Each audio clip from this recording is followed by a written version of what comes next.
What's up mga guro at mga mag-aral?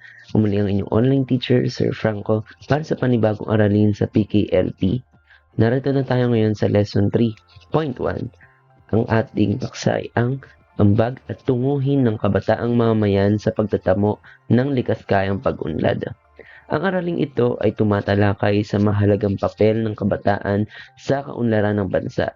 Hindi lamang matatanda ang may responsibilidad sa pagbabago, kundi pati ang kabataan ay may malaking ambag. Tatalakayin natin kung paano ang maliliit na hakbang ay nagiging malaking epekto sa komunidad. Pag-uusapan din natin ang kahalagahan ng ideya, aksyon at paikilahok ng kabataan.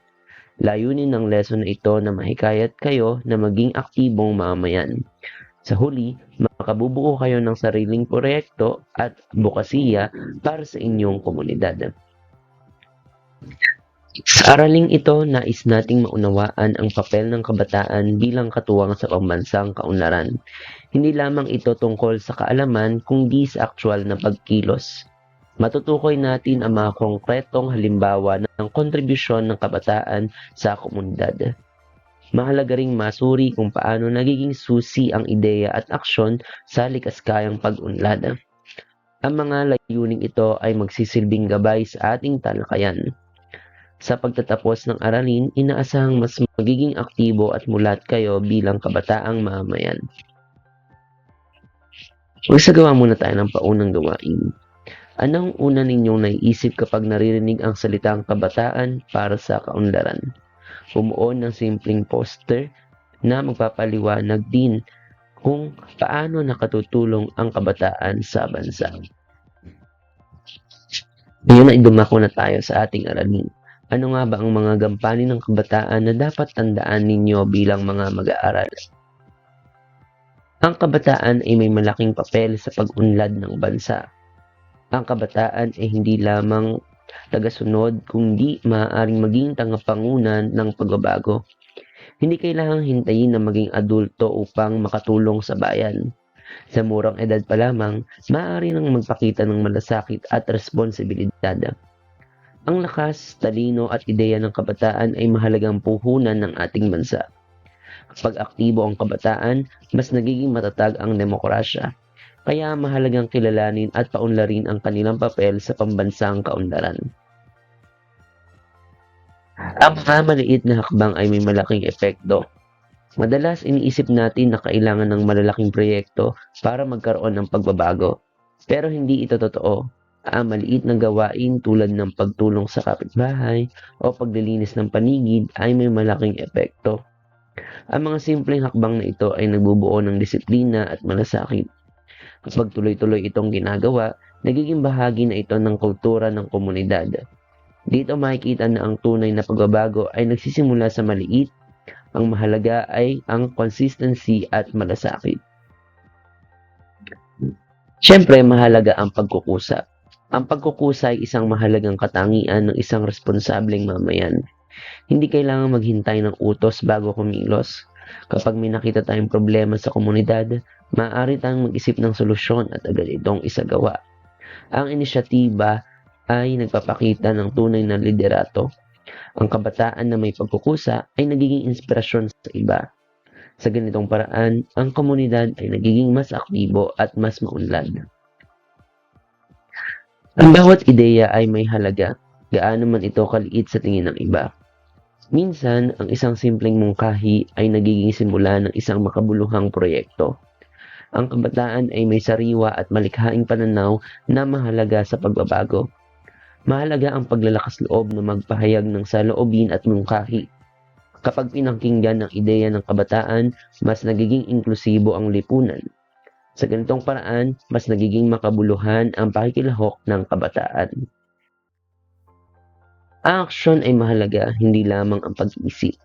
Hindi sapat ang magkaroon lamang ng magagandang plano kung walang kasunod na aksyon.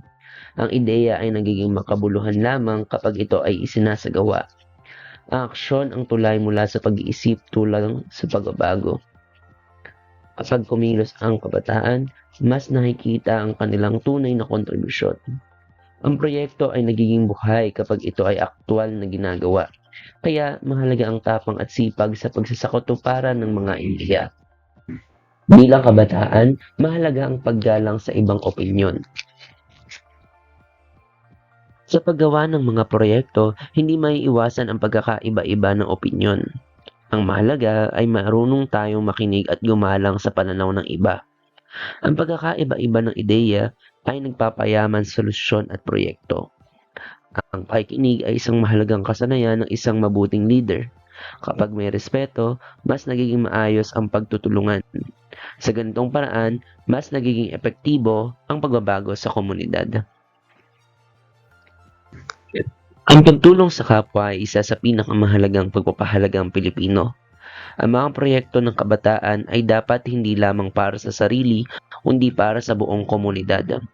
Ang bayanihan ay nagpapakita ng pagtutulungan at malasakit.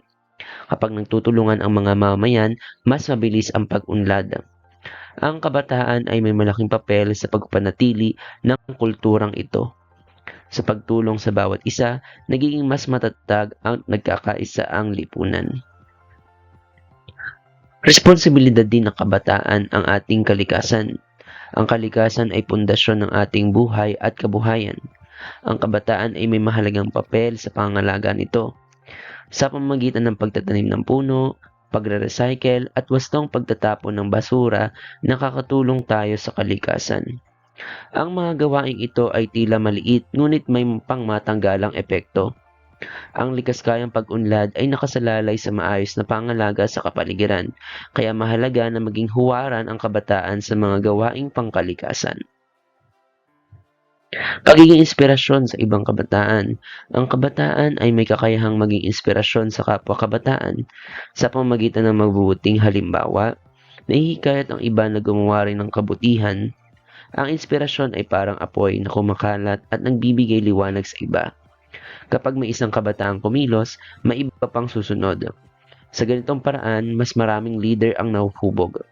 Ang inspirasyon ay mahalagang sangkap ng panlipunang pagbabago.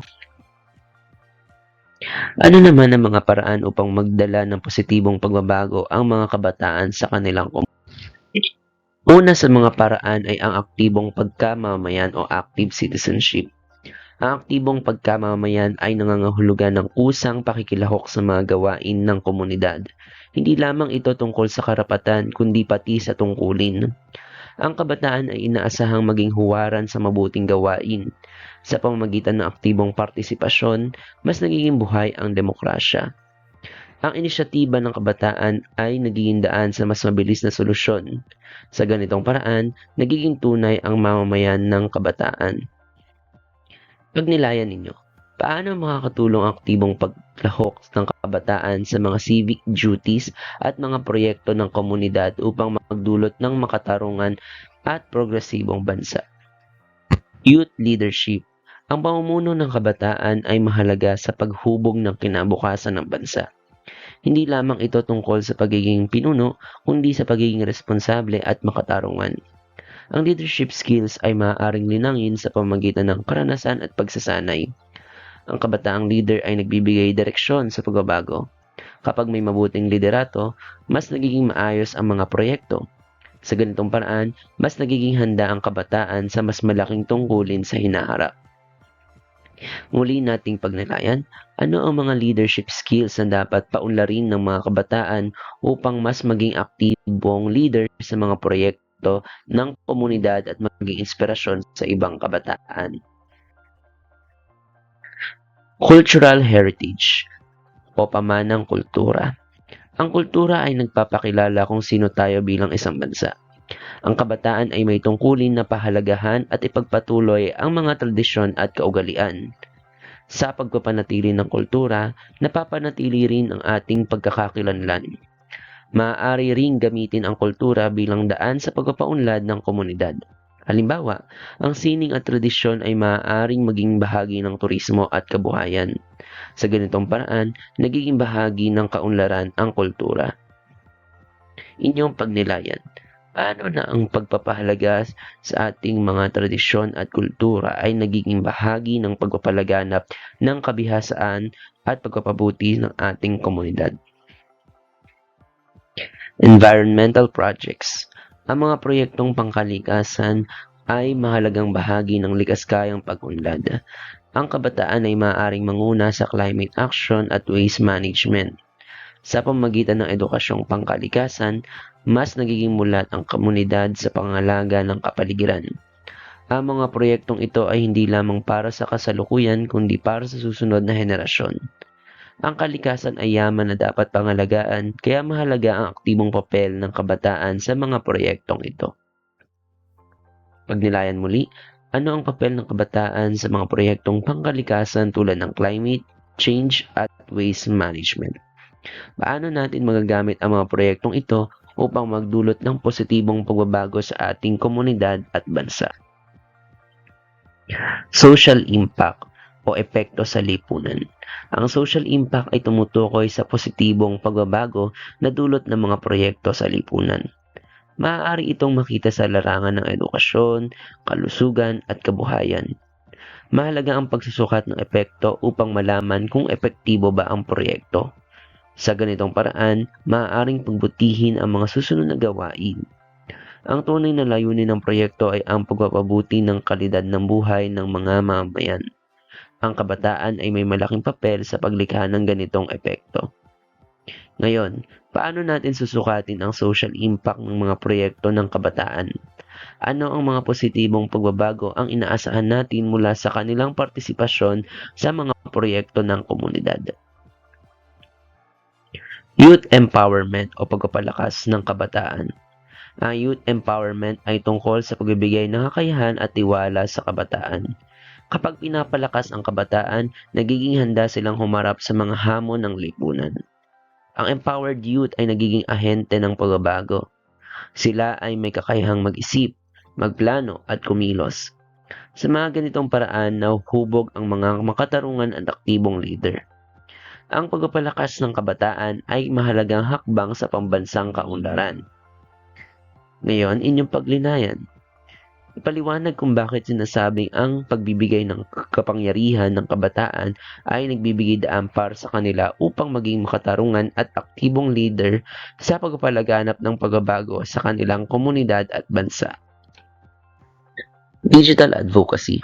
Ang digital advocacy ay paggamit ng teknolohiya upang isulong ang advokasya. Ang kabataan ay may kakayahang magpalaganap ng kamalayan sa pamamagitan ng social media. Mahalaga ang responsableng paggamit ng teknolohiya upang maiwasan ang maling impormasyon. Sa pamamagitan ng digital platforms, mas maraming tao ang naaabot ng mensahe. Ang digital advocacy ay nagiging makapangyarihang kasangkapan ng pagbabago. Sa ganitong paraan, nagiging mas malawak ang impluwensya ng kabataan. Ngayon, paano magagamit ng mga kabataan ang digital platforms tulad ng social media upang magpalaganap ng kanilang mga advokasya at magdulot ng positibong pagbabago sa kanilang komunidad at bansa? Sustainability planning. Ang sustainability planning ay mahalaga upang matiyak ang pangmatagalang epekto ng proyekto. Hindi sapat ang pansamantalang solusyon sa mga suliranin. Kailangan magplano ang kabataan ng mga proyektong magpapatuloy kahit matapos ang kanilang pamumuno. Sa ganitong paraan, nagiging matatag ang mga sistema sa komunidad. Ang sustainability ay susi sa likas-kayang pag-unlad, kaya mahalaga ang maayos na pagpaplano at pagpapatupad ng proyekto. Pagninayan muli, paano magplano ng likas-kayang proyektong siguradong may pangmatagalang epekto? Ano ang mahakbang na maaaring gawin ng kabataan upang matiyak na magpapatuloy ang mga proyekto nila kahit matapos ang kanilang pamumuno? Impact assessment. Ang impact assessment ay proseso ng pagsusuri sa epekto ng proyekto sa komunidad. Mahalaga ang paggamit ng datos at feedback upang malaman kung naging epektibo ang proyekto. Sa pamamagitan nito, maaaring tukuyin ang mga bahagi na kailangang pagbutihin. Ang pagsusuri ay hindi tanda ng kabiguan kundi ng pagkatuto. Sa ganitong paraan, mas nagiging maayos ang mga susunod na gawain. Ang kabataan ay natututong maging mapanuri at responsable. Ngayon, paano susukatin ang epekto ng mga proyekto ng kabataan?